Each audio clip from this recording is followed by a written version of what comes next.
morning, good afternoon, good evening, wherever you are. Welcome to Morning NCFM, where it is morning here in the United States, and wherever else you are, well, pretend like it's morning.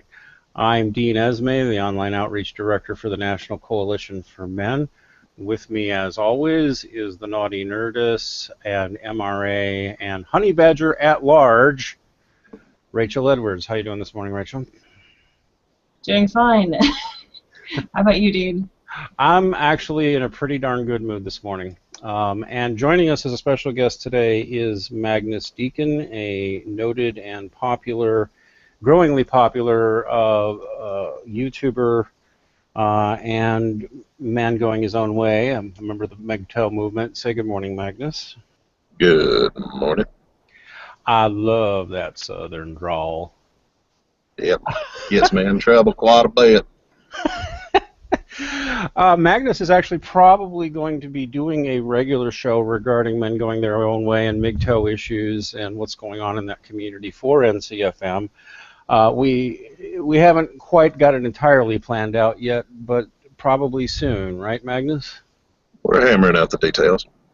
Yep. We'll probably be doing a regular hangout, maybe on weekends and that sort of thing. So watch, and actually, I want to start here. The show here is about an article by a British reporter named Martin Daubney in the Sunday Times, which is a very well-respected British publication. It's not a perfect analogy, but it's practically like the British version of Life magazine. It's very, very respected publication, and pretty big deal. And the fact that it's respectable in this day and age is actually kind of hard to come by. Yeah, actually, most publications are pure clickbait and rage and sensationalism, and Sunday Times looks like one of the few publications left that's doing really in-depth journalistic work. And I have to say, mind you, I'm prejudiced because I am quoted in this article extensively, but I still think it's the best thing I've ever read, at least in a mainstream publication, to talk about MGTOW. What do you guys think? Or MGTOW, what do you guys think? I think the article actually pretty well did the MGTOW movement pretty good justice. I mean, they mentioned that there are the sort of extreme radical elements, which in any group, in every group, that's going to happen. There's just no way to avoid it. Well, exactly. Absolutely. Absolutely. I really did enjoy this article. I think it was very well written, and I think it did a lot more justice than a lot of other takes on it have done. So, and probably will do in the future. I agree. I mean, I will note that it has a heavy British slant to it, which is shocking for a British publication. Yeah, I'm joking. But it doesn't really matter because all of this is, everything I see in this article is, there's no difference between American, Canadian, Australian, and so I'm going to recommend that people read this thing. Even if you know MGTOW, you're going to want to see it because I can't detect where they got anything wrong. And that's remarkable. I mean, the mainstream press doesn't know how to write about these things. I think the article is currently behind a paywall, but they only want something like £12, and that gets you like a full 6 weeks of access to the Sunday Times. So seriously, if you can afford a few quid, go ahead and pay to get past that paywall. I'm certain it will eventually be available outside the paywall, but even if normally you're like, I wouldn't pay, think about paying for this one. It's not that expensive, and it gets you the whole rest of the magazine. And I think we want to encourage the mainstream press to think, yeah, there's a reason to write about this.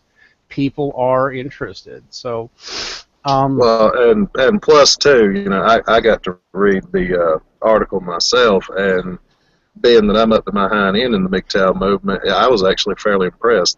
If they got anything wrong, I really didn't see it. I'll quote, wow. And so for anybody who doesn't know or hasn't heard, because this is you know, we're NCFM. We're introducing things that are new to a lot of people. MGTOW does stand for Men Going Their Own Way. It is a cultural and intellectual movement with a lot of thinkers in it, and it is mostly men. Let me get into the history of it, because I think Magnus. All right. Yeah, That would be a good idea. Magnus, who himself self-identifies as a MGTOW, will probably agree. This certainly matches my research, what Aubrey's written here, which is more than 10 years. I mean, the acronym MGTOW and the fact that it stands for Men Going Their Own Way is actually a good bit, is more than 10 years old. He mentions that it's, first documented from 2004. I know where he got that from, and that's from something called oh God, the Nice Guys Forum. But even when you find them talking about that on the Nice Guys Forum, there's a 2004 thread on that forum where the guys are talking about it, the guys who came up with the whole idea, and they're referencing earlier things that don't exist anymore. So oral lore has the concept of MGTOW going back to maybe the late 90s. In any case, originally, really what it meant is a man is going to be completely self-defined and is going to pursue his own interests. I don't want to use the word selfishly, although some would take the word selfish, but I mean, he's going to live for himself, and he doesn't care what you think of him. He doesn't care what other men think of his choices. He doesn't care what women think of his choices. He doesn't care what society thinks of his choices. He is going to be a self-determined man who defines masculinity for himself, who defines his own humanity for himself, and just shucks all social expectations. So in the early days, at least, that even meant, look, if I want a wife, I'm going to find one, but here's what I want in a wife. And if I can't get those, I don't want one. So and it was all, what did he want? And these guys weren't stupid, right? They're, big tits and a nice ass. No, it didn't work like that. This is what I want in a partner, and if she doesn't want to be that way, I don't want her in my life. Which, by the way, is perfectly fair. In recent years, I've even got my own. I've even got my own criteria that I went by, which a lot of women seem to break their brains when I would inform them of this.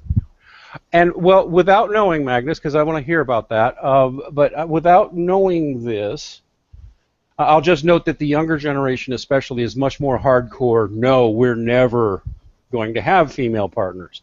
And that's okay, that's their right. I just sometimes get in arguments with some of them, it's like, that's not the whole of MGTOW, but we don't need to go there. I'd be actually curious, having not heard your list of requirements, Magnus, I'd be curious what your list of requirements for a woman to be your partner are. But before you say anything, I'm going to predict the list of physical requirements is actually probably pretty low for you, would be my guess.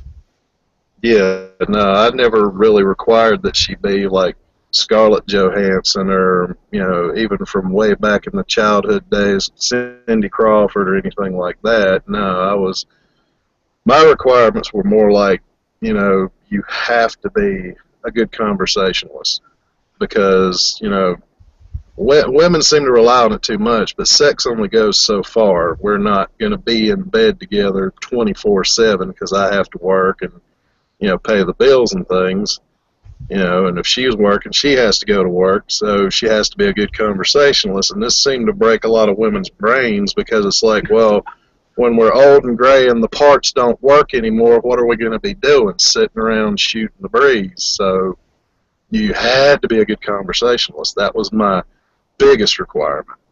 Mm-hmm. Let me guess what else. Kind, thoughtful, gives a shit about you and how you're feeling. When you're sick or down or dejected, you want some emotional or even physical support. You want the notion that if bad things happen, she's got your back. And not going to bail out like a... Go ahead. I was going to say, and not bail out of the relationship like a burning airplane. So that if you lose your job and you're financially devastated, she knows that that is like part of this world, and she may be the one who needs to step up to help the family for a while. Is it all this is Yeah, ringing bells, isn't it? And it's like, yeah, pretty much. what happened that anybody thinks that these are unreasonable demands for a man to ask for? When did that Well, happen? it has a lot to do with mostly, I think, third wave feminism, because my mom was a second wave feminist, and Really? she was perfectly happy. Yeah, she was perfectly happy with the idea of quitting and going home after they got when they believed they got the equal pay and all that. And recently I showed her a lot of the stuff that third wave feminism's doing, and she just had this look of abject horror on her face, like, oh my God, what have we done? Yeah, I think that that's probably been the feeling of a lot of feminists for a very long time, because you can even actually go back to the suffragettes, looking at the flappers that came after them and being just completely horrified at what they decided to do with their newfound, well, I would say they always had that freedom, but with their newfound freedom, the ability to vote and all these things, and they're like, oh my gosh, what did we do? Oh my gosh, I didn't go and parade around in the streets so that you could go and dress up in short dresses and flatten your chests and be drinking in bars with men. Holy shit. Well, now, Rachel, here's the funny part. When my mom was fighting, quote unquote, for all that stuff, Yeah. she was already doing man work. So I grew up with, my mom on several occasions would drop me off at daycare in a big blue Ford dump truck. That's pretty cool. No, but what you're describing there is when I considered myself a feminist way back when, what you're describing, the idea of a strong woman who doesn't mind doing what is considered to be man's work, or what is considered to be being self-reliant and that sort of thing. That was what I thought it was all about, and then I was very surprised to find that it was anything but. Well, and the funny thing is, if I showed you pictures of my mom from back in those days, she was slim, svelte, and you would have been like, wow, she's hot. Because my mom was one of those, late 70s, early 80s. She was very cute, very slim, very delicate, but now she's paying for all that man work with her physical problems that she's having now. That's sad.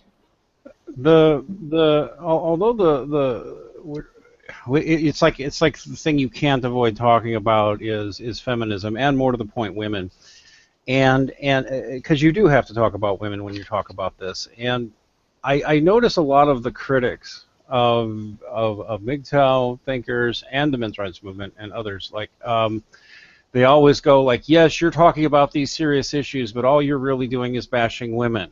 And does anybody detect there's a real logical fail at the center of that argument? That you're spending a lot of time talking about women. There's a big logical hole right in the middle of that criticism. What do you think, Magnus? Well, now, my answer to that is, well, how can you talk about people, humanity, or any of that without discussing both men and women? Because we are both two sides of the exact same coin. You can't just sit there and talk about the head side of the quarter without flipping it over and talking about tails too. There's just no way. Absolutely. Yeah, is that like not so completely obvious that it should barely need saying? I mean, I guess it does, but you can't talk about things that affect half the human race without talking about how it impacts the other human race. It's like ontologically impossible. You can't. I mean, unless we somehow sealed all women on one side of the planet and all men on the other, well, then I guess we could do things to men or women that wouldn't affect the other. But even that would be like, what?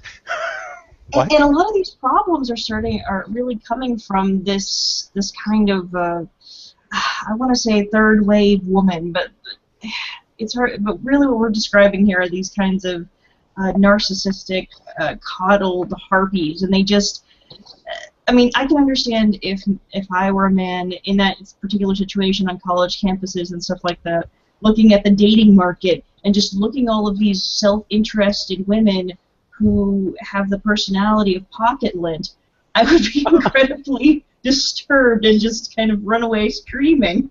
I can totally understand it. Because nobody told you that boys should have expectations of you. Is that? I mean, that's kind of what I say. I mean, that sounds harsh, but serious. And I don't mean you, Rachel. I mean these girls and their parents who just fill their heads with, don't let him do this, expect that. It's become this sort of thing like you've just spoken a great idea that must have come from Mars or something, that there's going to be expectations on you, Buttercup. If you want a relationship, you owe things to your man. Well, now, Dean, do you remember just like your man owes things to you. Yeah, go ahead. No, Dean, do you remember the YouTube video where the three young boys were talking about their standards and expectations of women, and people just flipped? Okay, I didn't see that. I think I remember that. I think I remember that vaguely, and yeah, everybody lost their minds over that. And I don't think I remember it being all that bad, if I can recall.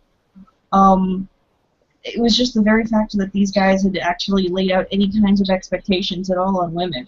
And to describe how bad it is for those of you at home who may not be familiar with any of the stuff going on in college campuses right now, I think it's actually best summed up by something I came across on Facebook the other day, which is this girl talking about telling a story about how she went to a doctor and decided to not have the doctor factor in her weight into anything, and ultimately through all the other tests they also confirmed that she was obese, and then she decided that she was triggered over being called obese, and so she now wants to go seek another doctor. And this is the whole thing. These women don't want to have to own up to any of these things. They don't want to have to own up to their own choices or anybody else's expectations or have to own anything. They just want to be and have you like them just for being.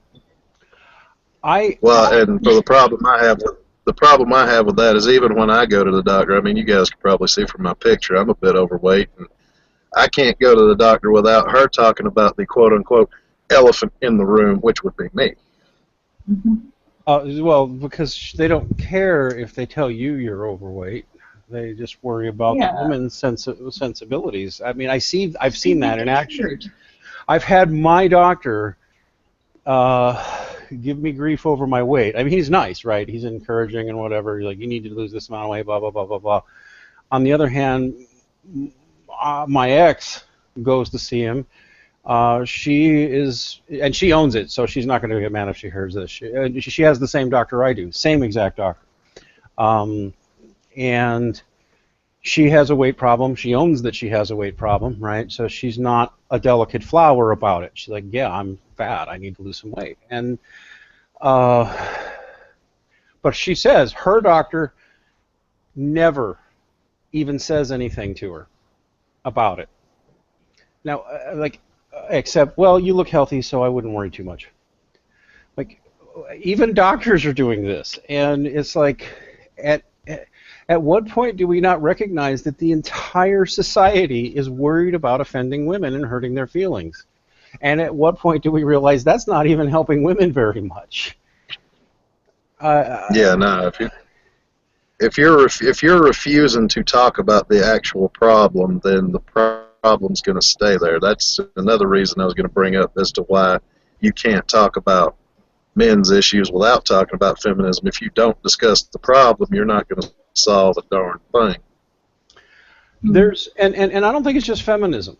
I'll bring it here because I think it goes straight to even gynocentrism, which is the idea that society has to be focused on the needs and comfort and well-being and safety of its women, which how much of that is biological and how much of it is just convention is open to discussion. But it's certainly the case that this has been going on for a long time. And actually, you may notice in the quotes where I'm quoted in that magazine, one of the things I say and some of the MGTOW are probably going to get mad at me for this, but I stand by it. I said Oh, women. who let 'em? Yeah, what'll be new, right? What'll be new? People mad at Dean Esme. That hardly ever happens. Um, but Yeah, well, when they get mad at me, just take the attitude I do. Oh, you're mad at me for saying what I think? Wah. and there's something to be said because even the hardcore guys like Sandman and Turd Flinging Monkey will be after me for even saying we care what women's opinions are, right? But those guys are pretty hardcore. But what I said was that women need to have a conversation with each other about this. And I don't know if people got it, but it's like, yeah, they kind of do. Because women know how women are, to quote my friend Aaron Pitsy. Women know how women are. And these are things like the guys are checking out. Ladies, did you want to talk about it, or did you just want to fling poo at the boys for saying they're checking out? Rachel, I leave this on you. Go get your. Oh yeah. But you know what I Oh God. mean? No, I know exactly. I know precisely what you're talking about, and I think I remember trying to have a similar conversation, or it's not something like this, but I wasn't quite there yet. I don't think I'd fully red pilled, but I was trying to have a conversation with my sister about even just basic relationship stuff, and I understood from that conversation that she took the position of, saying that she was a feminist and everything like that, but she expected guys to pay for all her meals, when they went out and stuff like that, and to be responsible entirely for everything that happened in the relationship sexually. So he should just know, and she shouldn't have to help him along or anything like that. And I just understood the problem that was there, and I was horrified. And she didn't understand exactly what she was saying. She didn't understand the weight of what it was that of what was coming out of her mouth. It was just this, and I was just really flabbergasted that somebody could call themselves a feminist and or consider themselves self-reliant in that way, and to not be reliant in relationships, to not have any kind of egalitarianism going on in that relationship. And I understood that a lot of people didn't think the way that I did, and it was I was a little bit shocked. And I do want to talk to a lot of women about this stuff, which is why I started doing Medium articles, which you can find at it's medium.com at naughty_nerdist. But I started doing wait. Medium.com. So it's www.medium.com / at naughty_nerdist. And I started doing articles that are geared mostly towards women, because I figured that if I wanted to have a conversation with these people, I needed to try and pitch it to them in that way. And you'd be surprised the amount of angry men that will sometimes tell me that I'm just how wrong I am about all of these things. And it's like, you're wrong, that's just your perspective, and they deny my female perspective because I'm not womaning right. You're not womaning right. Well, Feminists will do that, and others will do it to you. I actually want to share a quote, which I'd love to see you use, Rachel, because when you don't have to, but when I came across this quote, and I used it in an article last year, but it's interesting. It was written by G.K. Chesterton, and it says something about women and also about people's, I think, inability to see how powerful women are and how women frequently operate. Although Chesterton nails it here, just by way of preferences, you'll hear him reference something called Bolsheviks, which is a reference to communists, and he mentions Byron, who was a poet, a love poet. But I'll read it to you. He says, this is Chesterton, "The modern girl with the lipstick and the cocktail is as much a rebel against the woman's rights woman of the 80s, with her stick-up collars and strict teetotalism, as the latter was a rebel against the early Victorian lady of the languid waltz tunes and the album full of quotations from Byron, or as the last again was a rebel against a Puritan mother to whom the waltz was a wild orgy and Byron the Bolshevist of his age. Trace even the Puritan mother back through history, and she represents a rebellion against the cavalier laxity of the English Church, which was at first a rebel against the Catholic Church, which had been a rebel against the pagan civilization. Nobody but a lunatic could pretend that these things were progress, for they obviously go first one way and then the other. But whichever way is right, one thing is certainly wrong, and that is the modern habit of looking at them only from the modern end. And what really sticks out for me by that quote, I know it's lengthy, but it's interesting. I read The Woman's Rights Woman of the 80s. Do you know when he wrote that? He wrote it in 1933, which means he's talking about the 1880s. Oh, And wow. this, yeah. So this back and forth between women has been intergenerationally has been going on before any of us were alive. Chesterton saw this in 1933. We don't. I just think that says so much about how basically how mothers and daughters are, and have always Yeah, been. they're going to swing one way or the other depending on, like if the mom was too strict, the daughter's going to be too lax, and then her daughter's going to be stricter. Or go It's the just a other way. back and forth. Well, and more to the Yeah. point, this came to mind when you were talking about your mom and supposedly a second wave feminist. Although I suspect your mom wasn't as educated on second wave feminism as she thinks, but whatever. Your mom thought she was rebelling against something and changing things, and who and what was she really rebelling against? I'm going to guess it wasn't her dad. I'm going to guess it was her mom.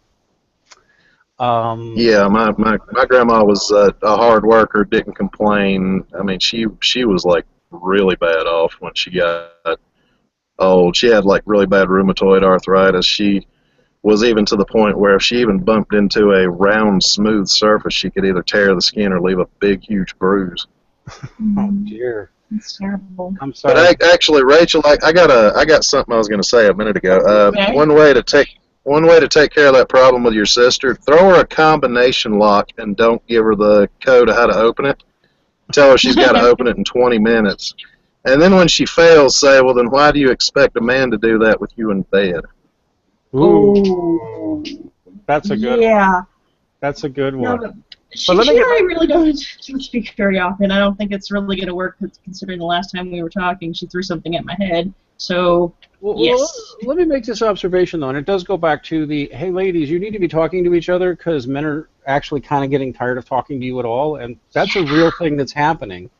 And you may need to talk to each other about it. I'm not lecturing Rachel. Rachel's on my side. But when I noticed Chesterton talking about this and how the woman, this girl is rebelling against that and this girl's rebelling against that over the generations, I view feminism and general so-called women's issues as something that historically men have been like spectators at and just waiting for women to say what they want. And I think that what I just said Oh, resonates with every man, just about. We're, oh, we're waiting for women to tell us. What do you oh think? yeah. Well, now the funniest thing is, I was having a conversation with a couple of my trans friends yesterday, and I hate you missed that thing because we got into the discussion Trans of people, how, whatever you think of trans people will tend to have insights most people can't have, or have a harder time. oh yeah. Go ahead, yeah. Well, here was the funniest thing about the whole conversation. We got into talking about it, and what we came to the idea of is that the reason why feminists and women in general absolutely hate trans women, men who transferred into women, is that trans women actually make an effort to look like the classical feminine woman, whereas the modern woman just tries to get away from that totally, and that's why a lot of guys are, even if they are transphobic or whatever, they tend to gravitate toward trans women because they go for that classical, more appealing feminine look. I'd have to think about that. And I'd have to double think about it because actually, most of my life, I haven't been that attracted to the classically feminine woman. I just haven't been. Uh, but a lot of guys are, and there's nothing wrong with that as far as I'm concerned. Um, Hmm. In fact, if I hear some feminist screaming, "You're telling women how to be," it's like, no, baby, this isn't. And yeah, I just called her baby. No, baby, this isn't about you. This is about what he wants. Does he get to Yeah, want no, things? Wow. yeah, You know? yeah, no, we're talking about men now, darling. Yes, we're Let's talking quote about men Milo now, darling. Yiannopoulos. Yes, we're talking about men now, darling. I seriously. Well, actually, Go ahead. could I speak to this though for a moment? I actually did an article not too long ago where I was actually trying to call women on some of this stuff when they actually do decide to try and go classically feminine with their appearance and stuff like that, and then they complain about it, and then they blame men for it. To be perfectly honest, the reason why women ultimately decide to do this stuff, decide to doll themselves up and everything like that, it's to compete with other women most of the time. It's actually not to impress guys. It's actually, it's kind of like a pissing contest. It's like, it's status. It's pecking order. You you establish who is queen bitch by who looks like the most amazing in the area. Well, and that's the one thing. That's the one thing they seem to fail to talk about is female on female competition. They talk about Oh yeah. toxic masculinity and male competition, but they don't even bother to dip their toes into the swimming pool of, well, the women have their own form of competition, backbiting, gossiping, blah blah blah. You even see them kind of hint around at it, and like I've seen a few TED talks and other, where they're talking about, like the one lady, I can't even remember her name, but she was talking about when we walk into the room, we automatically start looking around to see where we fit in the quote-unquote pretty girl pecking order. Does that sound right, Rach? I don't necessarily know about that, but here's the situation. The girls who go into this and they think that this doesn't exist, they're not aware of the game. They don't know that they're in the midst of this kind of weird Game of Thrones type of shit that happens in every place. Anytime that there is a place that is mostly dominated by women, with a couple of exceptions, there is a pecking order, and it's going to be determined by who ends up being queen bitch. And if the queen bitch is really nice and she's just generally giving and stuff like that, and charitable and stuff like that, and she's just really nice to everybody, then everything goes really great. But if she's just like an outright cunt, she'll just topple people over just for fun and push out her competition. Wow, you said the C word. You must be a misogynist, Rachel. Oh, Ooh, I'm telling on you. I'm sorry. But no, I mean, this is an insight that I think matters, and men need to hear it too, especially because there's a lot of out there what I would call bad Evo psych. It seems to be going by the wayside, but there's this notion that the male sexual drive is to fuck as many beautiful young women as possible, and the woman's sexual drive, and then women are passive amongst the competition of males who are busy trying to do that. And that's like so not reality. I don't know where to begin with it. But one of the clues to understanding that it is not reality is to realize that, if anything, women are more competitive with each other than men are competitive with each other. Would you agree, Rachel? Oh, yeah. Oh, yes. I mean, okay, and to put this into perspective, all these women what they'll do is they will fight tooth and nail, not only to doll themselves up and maintain their status and everything like that, but they try and not talk about it at all. They won't acknowledge that they do this. They put themselves through all this crap just to try and compete with other women. They won't admit to it, and when they do, they'll blame it on men somehow.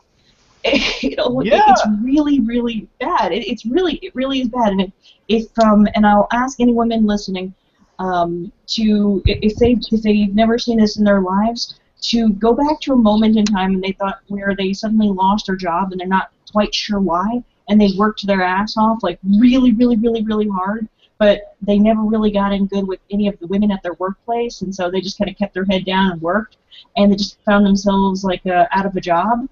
Guess what happened? You didn't get in good with the bitches in the You're not getting good with the ladies. You didn't gossip with them. You didn't go out to smoke with them. You didn't do any of those things, and so they thought that you were better than everybody else, and so they wanted to push you out. And so when it came time for somebody to perhaps say, oh, maybe we should keep this person around, we think they're a good part of the workplace, nobody spoke for you. Well, and the funny part of that is the recent articles I've read on how women are starting to fall behind at work because men are too afraid of sexual harassment charges and get frog marched to HR over some bull crap because he just happened to somehow say the wrong thing. You know, now they're falling behind at work because they're doing the same thing to men that they've been doing to other women for generations. I tend to agree, and I'll also mention this for the men who don't see this. There's women who don't see how competitive women are, but they are way competitive with each other. And as a young man, I couldn't see it either. I just thought that this was a tiny subset of women who were kind of catty and that most women weren't like that. And now I've concluded that I had it exactly backwards. There's a percentage of women who aren't like that, but for whatever reason, you know, they like just mostly like hanging out with the guys and being one of the guys, or just whatever. They're not playing the normal woman's game. But like 80% of the women are playing that game, including the really smart ones, including the managers, including the supervisors, including most of them are in heavy competition with each other all the time, more so than the guys in your workplace. And if you doubt me, well, go ahead and do an informal experiment in your own workplace and watch for this. And it used to be that I used to find a lot of female interaction mysterious. I'd see a conversation happen, and I'd be like, what the fuck was that? Right? And it's like something just went over my head. Something went over my head, and one day it just kind of coalesced. It's not about the words coming out of their mouths. They're establishing a hierarchy, and they're fighting over their place in it. And as soon as I clicked, I saw it. I just saw it. And so, yeah, go ahead, Magnus. No, sorry, I didn't mean to interrupt you, but I was going to say there's been a video floating around on YouTube for quite a while where they take, I think they're either from Norway or Sweden or somewhere. It's a foreign language, but it's got subtitles. But they took a group of women and a group of men and put them on two separate islands. Oh yeah. Just to kind of see. Yeah, that was a perfect example because the women really didn't do anything. They were only interested in talking behind each other's backs. They didn't collect water. They didn't get wood. They didn't go look for food or nothing. And then they show the guys' island, and these guys, they put away their competition because, well, this is the situation we're in. We need teamwork, and we need to get together. But the women didn't do that. You know, it took when they actually swapped one man onto the women's island and one woman onto the man's island before, you know, and the woman, when she got to the man's island, she's like, oh, wow, this is just like a cafe on the beach. Oh yeah, and yeah, that makes complete and total sense. When you're sitting in the midst of all this, it works really, really well if the alpha, the woman who is in charge, who all of the women like recognize as the woman who is in charge. If all of them recognize her and do not question her authority and are totally 100% down with her, all of that stuff just kind of like halts in place. And just sure. An effective queen bee can be really effective. An effective queen bee can be really effective, and she can be effective on men too. If you look at history and women who were in charge of things, usually they got along spectacularly with men, and men never questioned their leadership because she knew what she was talking about. Well, right? My mom's a good example of that. She had a job for a long time where she was in charge of, I can't remember the name of the company, but it was, she worked at the airport. She was traveling around the world constantly. Her job was to know how much fuel the planes could hold, how to evenly distribute the weight over the plane of all the freight that was being flown to different places.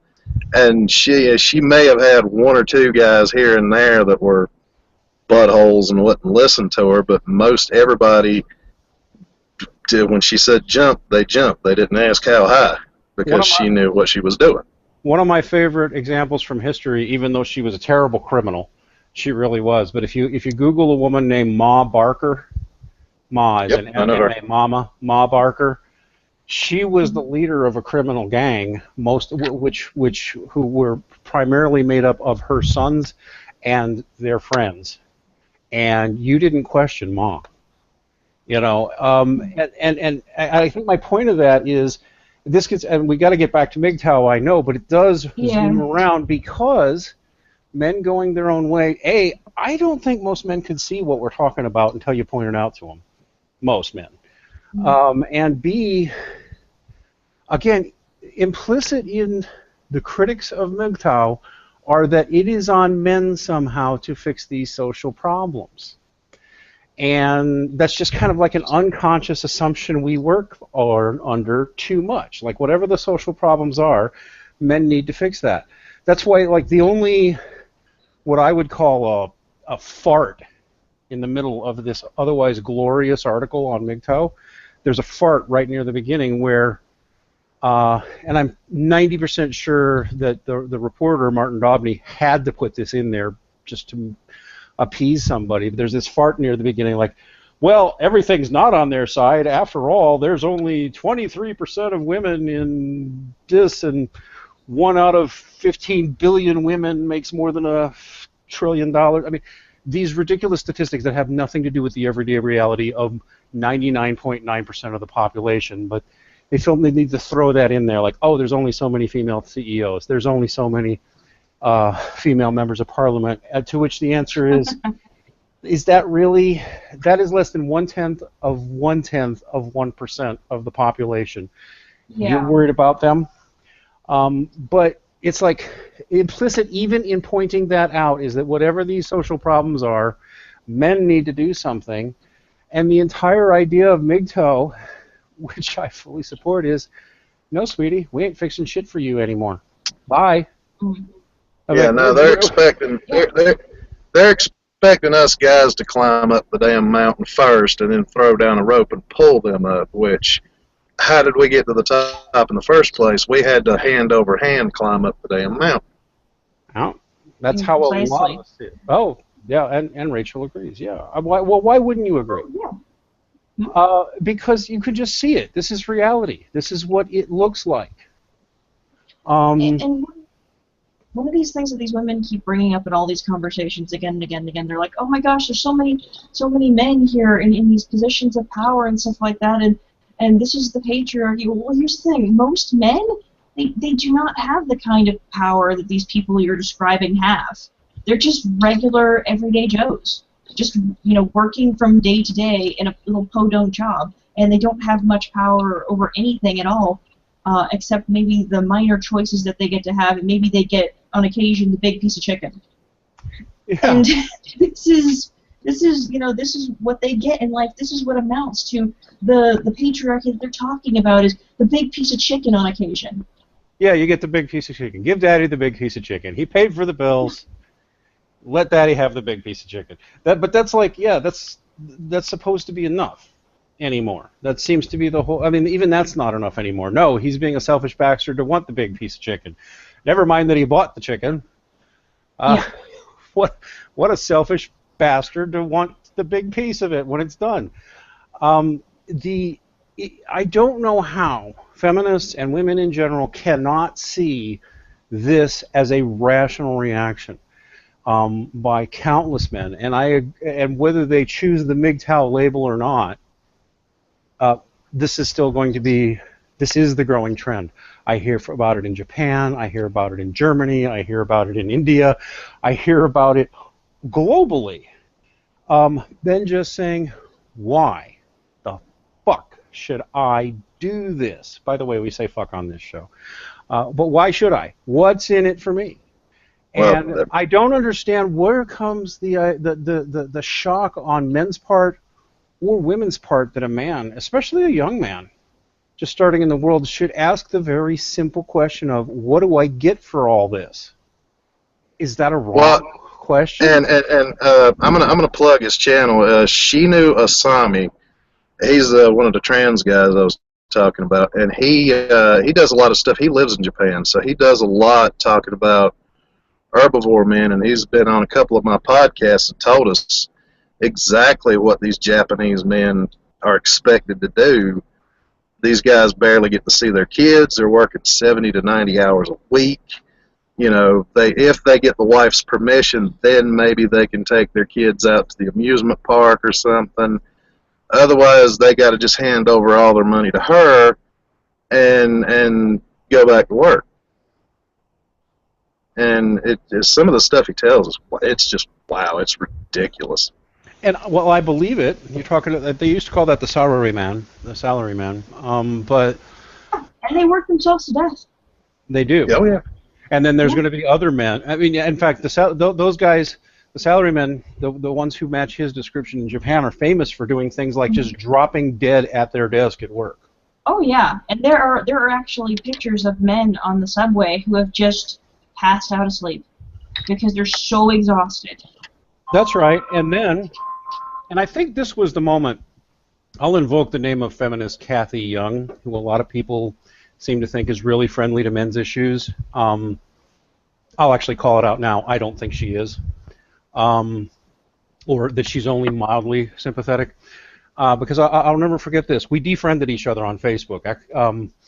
But I remember 3-4 years ago bringing this up to her attention. I listed some of the problems men have. And not only was she contemptuously dismissive, but you shouldn't be so bitter came out of her. Shouldn't be bitter. When you complain about these injustices, stop being embittered and stop being so misogynistic about it. And this is a common attitude, even among supposedly enlightened women who supposedly care about men's issues. Literally, I'm talking about men having their children taken from themselves and working themselves to death, and the response is, don't be bitter and complaining. I think that may have been that was one of the key moments for me where I said, screw this, I'm not being nice anymore. Because you just completely dehumanized and marginalized suffering of half the human race. Because why? Because reasons. And so when I read this article and when I talk to other MGTOW, even MGTOW who get mad at me because they don't agree with something I've said or they don't see something my way, they don't like my attitude or whatever it is, I don't have any trouble understanding why they're not real happy with the world. And I don't have trouble understanding why they're not so much blaming women as a whole set of social expectations. But at the same time, you know what? Is it out of line to blame women at some level? I mean, men have part of the responsibility here too. But women, y'all need to be talking to each other because your sons are starting to not like or trust you. Your brothers are starting to not like or trust you. And there's a lot of people, guys, who wouldn't want you no matter how good you looked because you're so inconsiderate and you're so awful. And is that a misogynist statement or is that a statement of the way people act these days? I assert that it's the way people act these days. Well, and my thing is, It's pretty fair.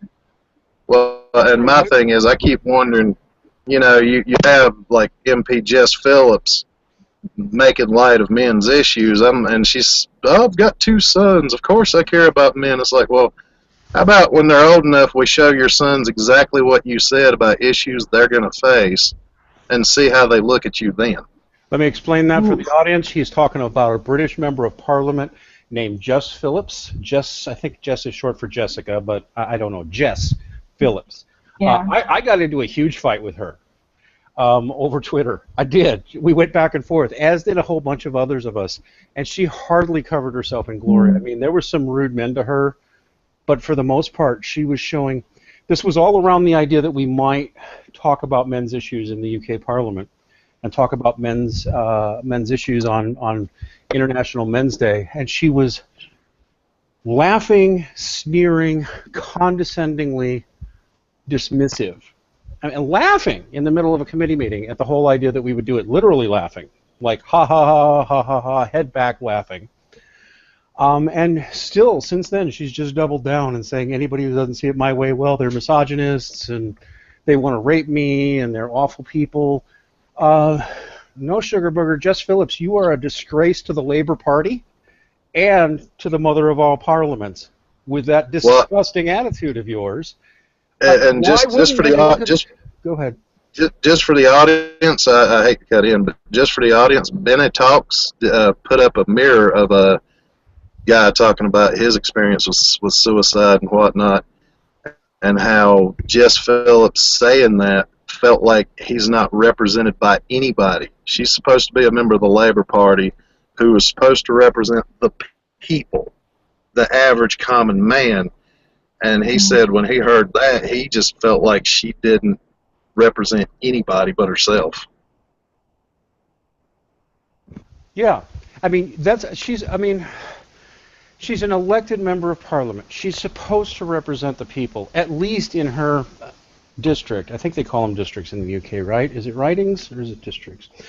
No matter, wherever her seat is in parliament, she's supposed to represent those people.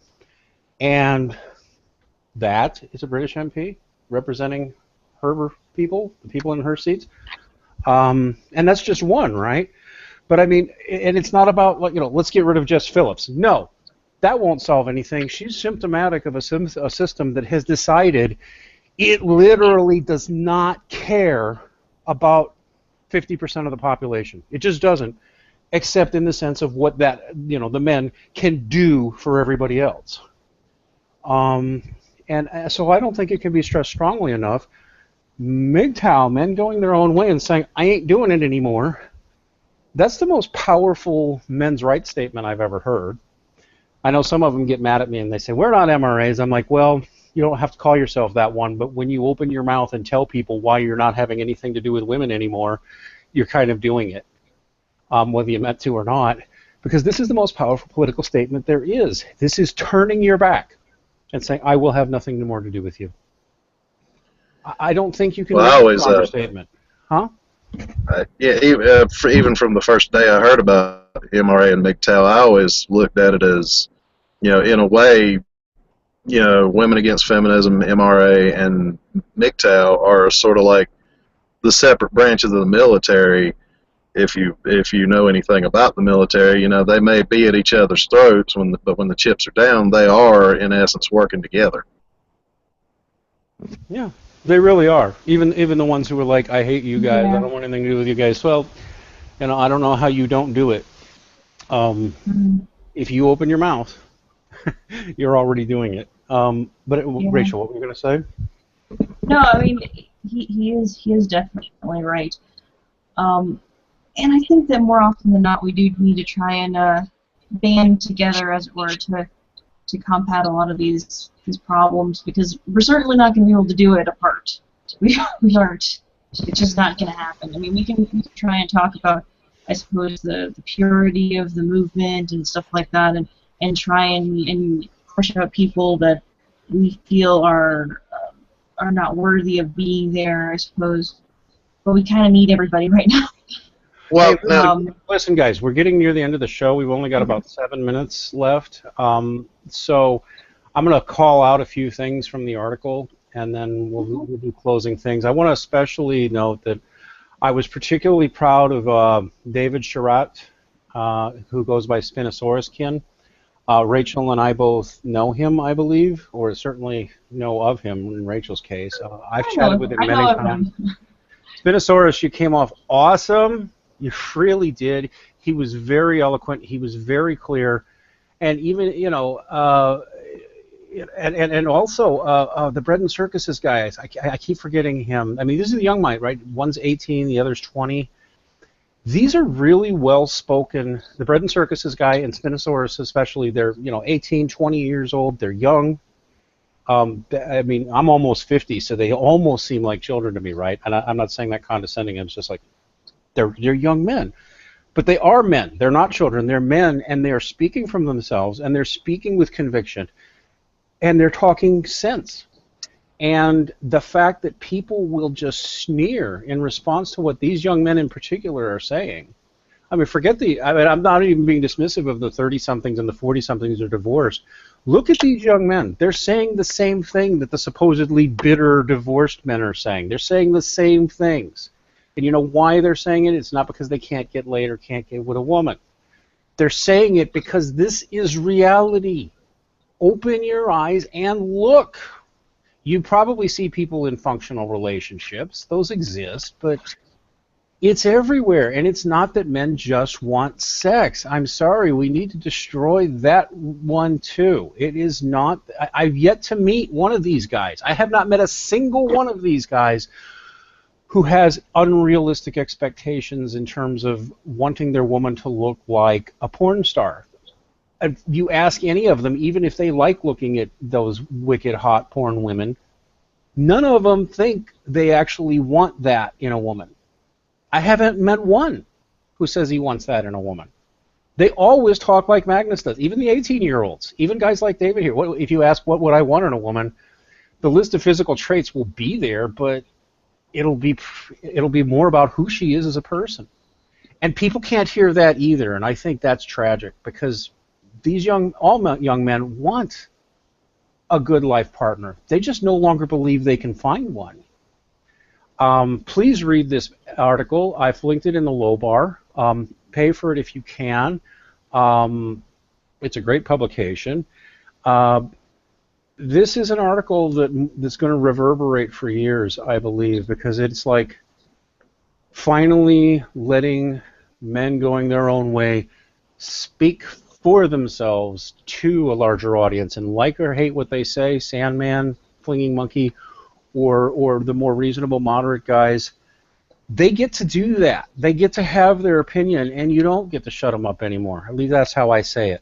Final thoughts, Rachel. You're fine. What? No, but no, nothing. My mute button messed up for a second. No, but final thoughts are. Okay, No, Rachel just wanted to say blah blah blah blah. No, final thoughts is I think this really is going to be groundbreaking, and maybe it'll start waking up some of these people to the real problems going on here in the gender war, and it really is a war. It absolutely is, and men didn't start it. Oh, no, they didn't. Magnus Deacon, what are your final thoughts for today? Well, like I'd said before, I mean, it's gotten to the point where a lot of us guys we just can't be bothered. I mean, I've never been married. I'll be 39 this coming Saturday, and I've not been married yet. I've been engaged, I've dated, and I'm at the point now where I'm just tired. I want to do my thing and work and be happy and be productive, and with a woman that just it just don't happen. And I hate I'd love to date. I always wanted to be married, but I absolutely will not touch a single mom because they are, oddly enough, more selfish and narcissistic in a lot of ways than single childless women are. So that's just the way it works. We could have a whole show on that would really piss people off, so maybe we should do it. In any case, we should leave that there. Magnus Deacon, a man going his own way, hopefully to be doing a regular podcast talking about other MGTOW. And by the way, one of the things Magnus here is doing, he's a truck driver. He travels all around the country, and guess what? He's the MGTOW Johnny Appleseed is what he is, because he talks to young men, not just online, but in the real world, to point all these things out that we're talking about, and to tell young men especially, it's okay to have these thoughts. You're not alone. We're all thinking it. And some real magic happens, and that's one of the reasons I'm such a fan of Magnus Pearson, by the way. So, thank you for joining us on Morning NCFM. We normally go on Mondays, but this week we had a kerfuffle over some other things regarding religion, but which you can find on Rachel Edwards' channel. Talk about it. Magnus, I'll make sure to put links to your channel as well as a link to Rachel's channel. I will otherwise see you guys next week. There you go. So man up and move out.